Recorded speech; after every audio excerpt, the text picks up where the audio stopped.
आप सभी को नमस्कार। आज हम एनसीईआरटी ज्योग्राफी क्लास 6 का चैप्टर नंबर 2 ग्लोब अक्षांश एवं देशांतर के बारे में पढ़ेंगे। और आज इस चैप्टर में जिन टॉपिकों के बारे में पढ़ना है वो इस प्रकार से है।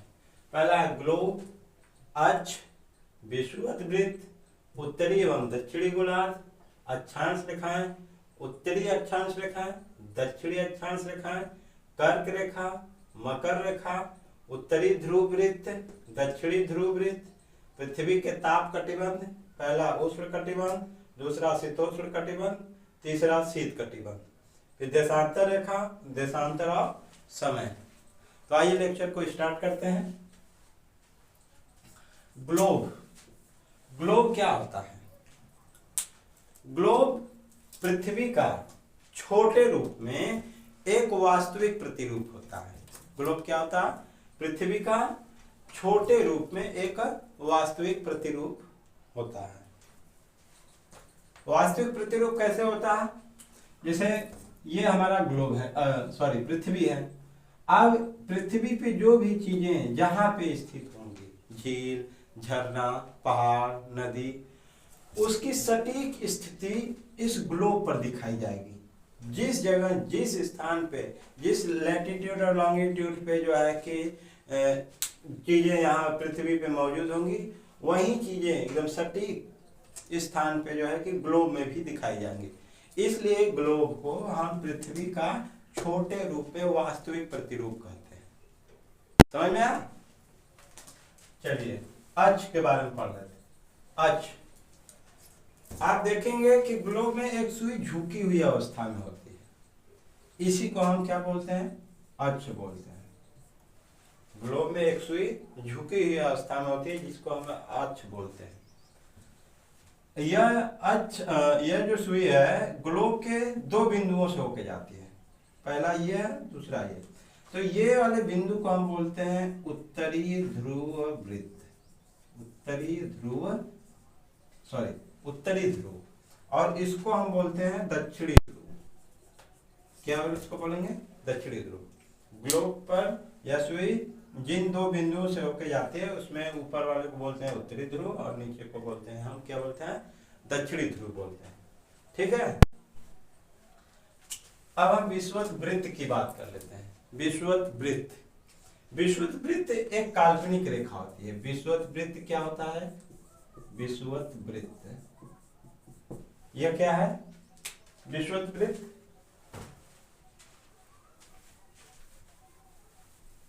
विषुवत वृत्त एक काल्पनिक रेखा होता है जो ग्लोब को दो बराबर भागों में बांटता है। विषुवत वृत्त एक काल्पनिक रेखा होता है, काल्पनिक रेखा, जो पृथ्वी को, ग्लोब को दो बराबर भागों में बांटता है। ये मान लीजिए हमारा क्या है?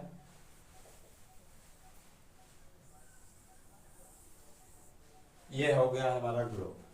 तो यह जो रेखा होगी इसी को हम बोलते हैं विषुवत वृत्त, और यह ग्लोब को, पृथ्वी को दो बराबर भागों में बांटता है। विषुवत वृत्त, विषुवत वृत्त ये ग्लोब को क्या करेगा? दो बराबर भागों में बांटता है। अब देखिए, इस विषुवत वृत्त के उत्तर वाला जो भाग होगा इसको हम बोलते हैं उत्तरी गोलार्ध। इसको क्या हम बोलेंगे? उत्तरी गोलार्ध। विषुवत वृत्त के उत्तर में स्थित भाग को हम बोलते हैं उत्तरी गोलार्ध, और इसी विषुवत वृत्त के दक्षिण में जो भाग होगा उसको हम बोलते हैं दक्षिणी गोलार्ध। क्या बोलेंगे इसको हम? दक्षिणी गोलार्ध। समझ में आया? विषुवत वृत्त के उत्तर में स्थित भाग को उत्तरी गोलार्ध और विषुवत वृत्त के दक्षिण में स्थित भाग को दक्षिणी गोलार्ध बोलते हैं। समझ में आ गया? अब हम बात कर लेते हैं अक्षांश रेखाओं की। किसकी? अक्षांश रेखाएं।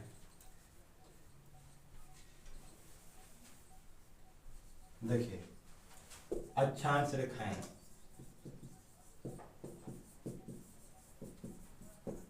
अक्षांश रेखाएं क्या होती है?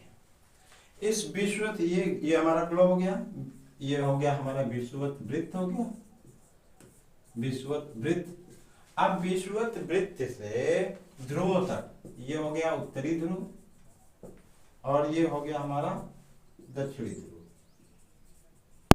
तो विषुवत वृत्त से ध्रुवों तक स्थित, चाहे उत्तरी ध्रुव और दक्षिणी ध्रुव तक, विषुवत वृत्त से ध्रुवों तक स्थित सभी समांतर रेखाएं, ये जितनी भी समांतर रेखाएं हैं,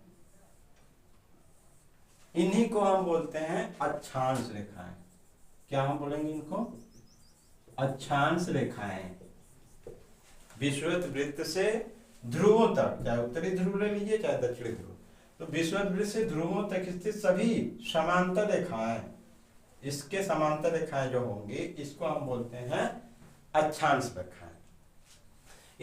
इसी में आप जान लीजिए उत्तरी अक्षांश रेखाएं और दक्षिणी अक्षांश रेखा किसे कहते हैं।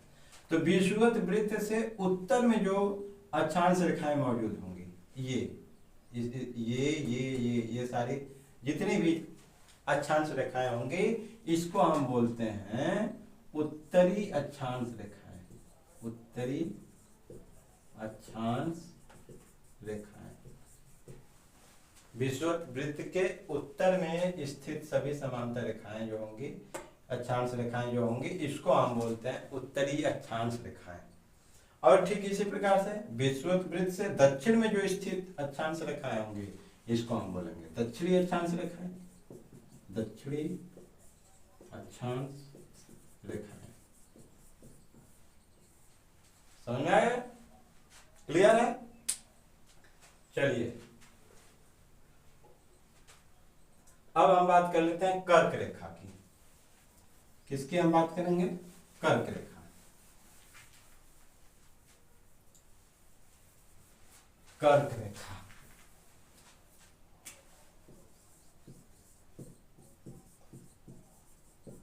कर्क रेखा इस विषुवत वृत्त से, विषुवत वृत्त से 23.5 डिग्री, कितना? 23.5 डिग्री उत्तर में जो स्थित अक्षांश रेखा होगा। मान लीजिए यह हमारा क्या है? 23.5 डिग्री पर अक्षांश रेखा है, ठीक है। तो इस विषुवत वृत्त से 23.5 डिग्री पे जो अक्षांश रेखा मौजूद होती है उसको हम बोलते हैं कर्क रेखा। उसको हम क्या बोलते हैं? कर्क रेखा।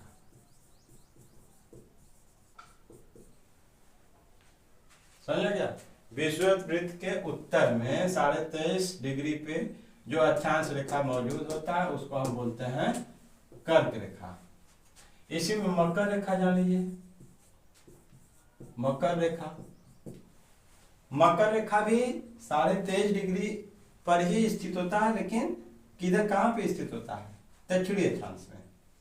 यानी विषुवत वृत्त से दक्षिण में 23.5 डिग्री पर जो अक्षांश रेखा मौजूद होगा उसको हम बोलते हैं मकर रेखा। उसको हम क्या बोलते हैं? मकर रेखा। चल आ गया? यानी विषुवत वृत्त से 23.5 डिग्री पे स्थित अक्षांश रेखा को कर्क रेखा, विषुवत वृत्त से 23.5 डिग्री दक्षिण में स्थित अक्षांश रेखा को मकर रेखा बोलते हैं। इसी में आप उत्तरी ध्रुव वृत्त, उत्तरी ध्रुव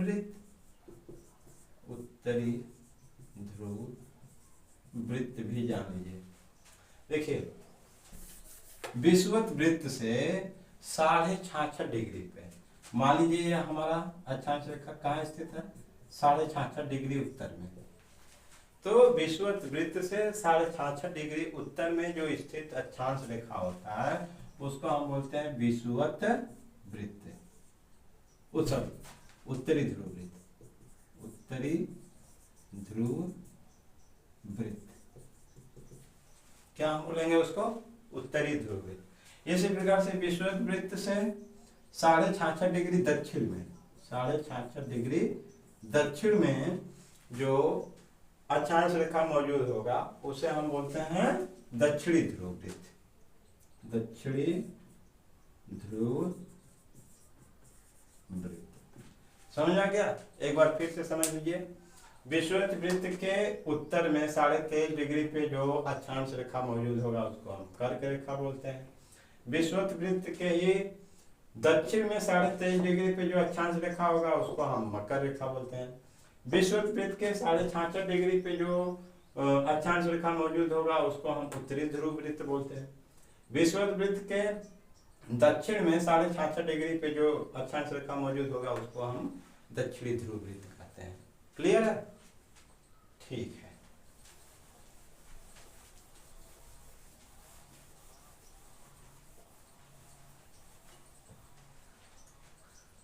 कर्क रेखा हो गया, मकर रेखा हो गया, उत्तरी ध्रुव वृत्त हो गया, दक्षिणी ध्रुव वृत्त हो गया।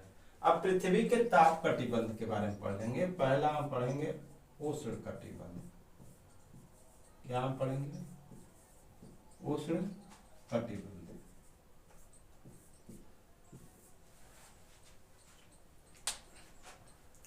अच्छा, एक चीज और बताना हम भूल गया। ये जो अक्षांश रेखाएं होता है, अक्षांश रेखाएं, इनके बीच की जो दूरी होगी इसको हम बोलते हैं कटिबंध। कटिबंध। दो अक्षांश रेखाओं के बीच की दूरी को हम क्या बोलते हैं? कटिबंध बोलते हैं। ठीक है? चलिए अब हम बात कर लेते हैं पृथ्वी के ताप कटिबंध के बारे में। और सबसे पहले बात करेंगे हम उष्ण कटिबंध के बारे में।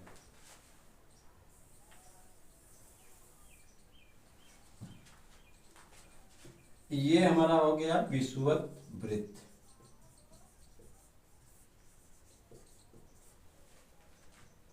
और ये हो गया हमारा कर्क रेखा।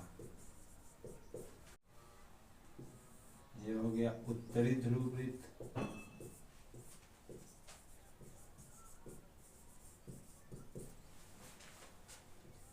ये हो गया मकर रेखा। मकर रेखा। ये हो गया दक्षिणी ध्रुव वृत्त।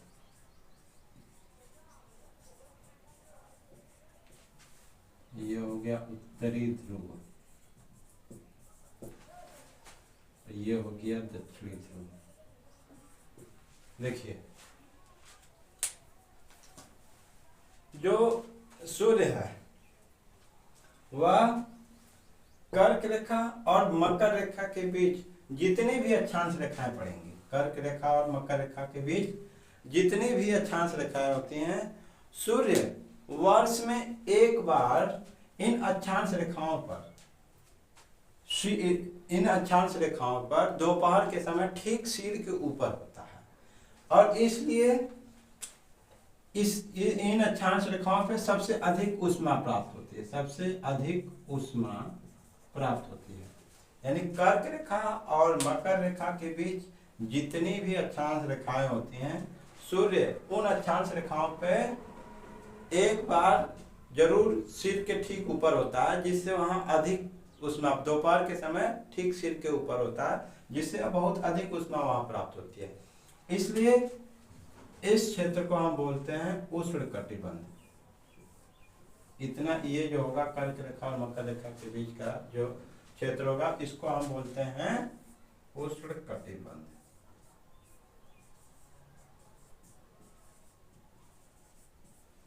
ठीक है? अब देखिए, जो सूर्य की किरणें होंगी अब ध्रुवों की तरफ क्या हो जाती हैं? ये तिरछी हो जाती हैं। ध्रुवों की तरफ क्या हो जाती हैं? तिरछी हो जाती हैं। तो अगर हम शीतोष्ण कटिबंध की बात करें, किसकी बात करें हम? शीतोष्ण कटिबंध।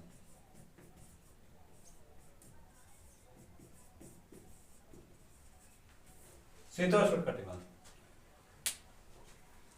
उत्तरी गोलार्ध में कर्क रेखा एवं उत्तरी ध्रुव वृत्त के बीच एवं दक्षिणी गोलार्ध में मकर रेखा एवं दक्षिणी ध्रुव के बीच सूर्य की किरणें तिरछी पड़ती हैं, और इससे इन क्षेत्रों में जो है कि तापमान क्या होता है? मध्यम होता है, नॉर्मल होता है। इसलिए इन क्षेत्रों को हम क्या बोलते हैं? शीतोष्ण कटिबंध। इनको हम क्या बोलेंगे? शीतोष्ण कटिबंध।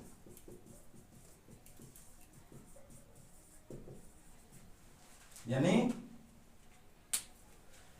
कर्क रेखा एवं उत्तरी ध्रुव के बीच, मकर रेखा एवं दक्षिणी ध्रुव के बीच सूर्य की किरणें तिरछी पड़ती हैं और इसलिए इन क्षेत्रों में जो तापमान होता है वो क्या होता है, मध्यम होता है, बहुत अधिक नहीं होता।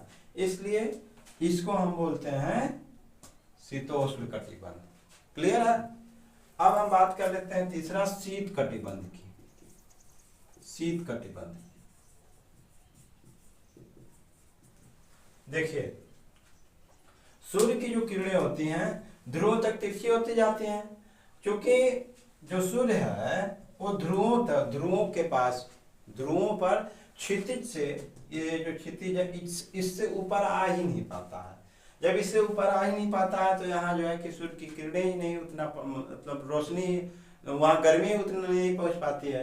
इसलिए यहाँ पे सबसे अधिक जो है कि सर्दी पड़ती है, ठंड पड़ती है। तो उत्तरी गोलार्ध में उत्तरी ध्रुव वृत्त एवं उत्तरी ध्रुव तथा दक्षिणी गोलार्ध में दक्षिणी ध्रुव वृत्त एवं दक्षिणी ध्रुव के बीच जो है उसमें तापमान एकदम लो होता है, इसलिए यहाँ पे हमेशा ठंडा पड़ता है और इसलिए इसको हम बोलते हैं शीत कटिबंध। ये क्या कहलाते हैं, शीत कटिबंध। ये भी हमारा क्या होगा, शीत कटिबंध। क्लियर है। चलिए, समझ में आ गया ना। यानी कर्क रेखा और मकर रेखा के बीच सूर्य की किरणें वर्ष में एक बार जरूर हर एक अक्षांश पे दोपहर में ठीक सिर के ऊपर होती हैं, जिससे यहाँ पे जो है कि तापमान सबसे अधिक प्राप्त होता है। इसलिए इस क्षेत्र को हम बोलते हैं उष्ण कटिबंध। इसके बाद कर्क रेखा एवं मकर रेखा के बाद सूर्य की किरणें क्या होती हैं, ध्रुवों तक तिरछी होती चली जाती हैं। तो कर्क रेखा और उत्तरी ध्रुव के बीच और इधर मकर रेखा और दक्षिणी ध्रुव के बीच सूर्य की किरणें तिरछी पड़ती हैं, इसलिए यहाँ पे तापमान क्या होता है, मध्यम रहता है और इसलिए हम इसको बोलते हैं शीतोष्ण कटिबंध। और शीत कटिबंध क्या होता है, उत्तरी ध्रुव एवं उत्तरी ध्रुव के बीच और इधर दक्षिणी ध्रुव वृत्त और दक्षिणी ध्रुव के बीच सूर्य की किरणें बहुत, मतलब क्षितिज से ऊपर ये आ ही नहीं पाता है। ध्रुवों पर सूर्य जो है क्षितिज से ऊपर सूर्योदय हो ही नहीं पाता, इसलिए यहाँ पे बहुत अधिक ठंड पड़ती है। इसलिए इसको हम बोलते हैं शीत कटिबंध। ठीक है। चलिए,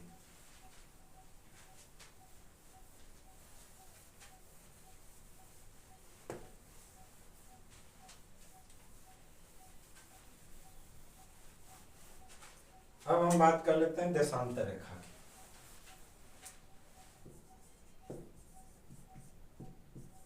देशांतर रेखा, देशांतर रेखा क्या होता है,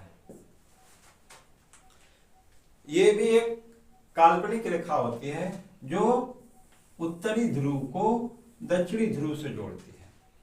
देशांतर रेखा उत्तरी ध्रुव को दक्षिणी ध्रुव से जोड़ने वाली एक काल्पनिक रेखा होती है। इसको हम मेरिडियन रेखा भी बोलते हैं। इसको हम क्या बोलते हैं, मेरिडियन। इसे हम मेरिडियन रेखा भी कहते हैं। समझ आ गया। मान लीजिए हमारा क्या हो गया,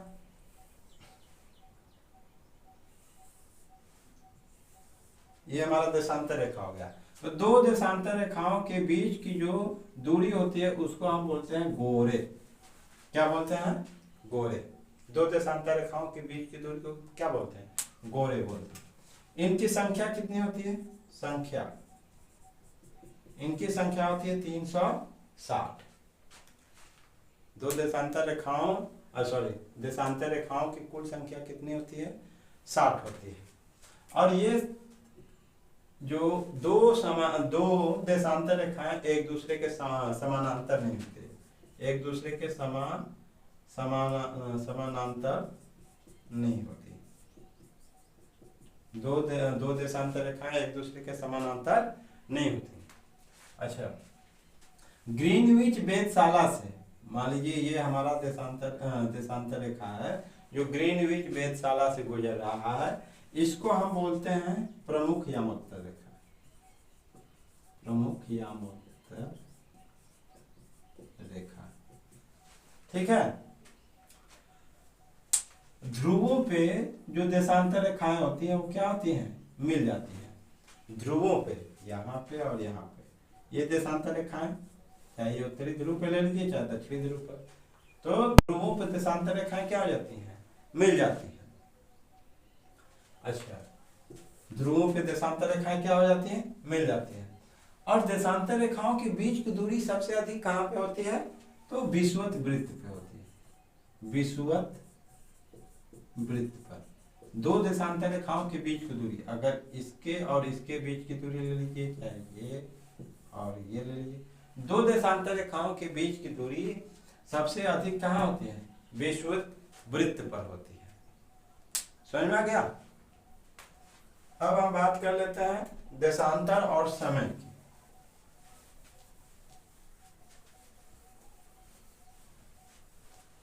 देशांतर और समय,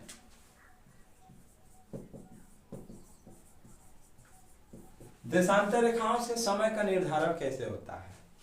जैसे ये हमारा क्या हो गया, ग्लोब हो गया, ये हमारा प्रमुख या उत्तर रेखा हो गया,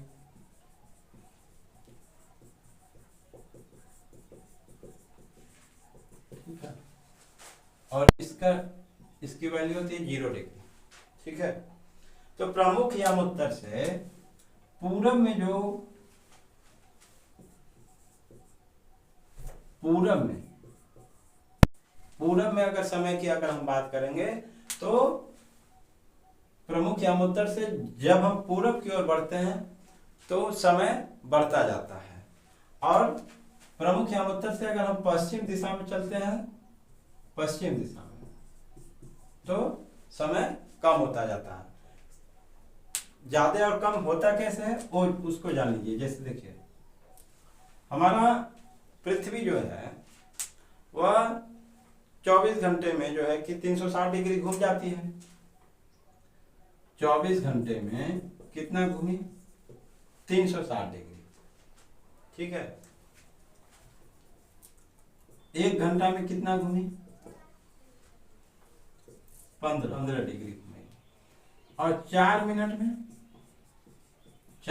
में 1 डिग्री घूमेगी। अब मान लीजिए कि हमको जो है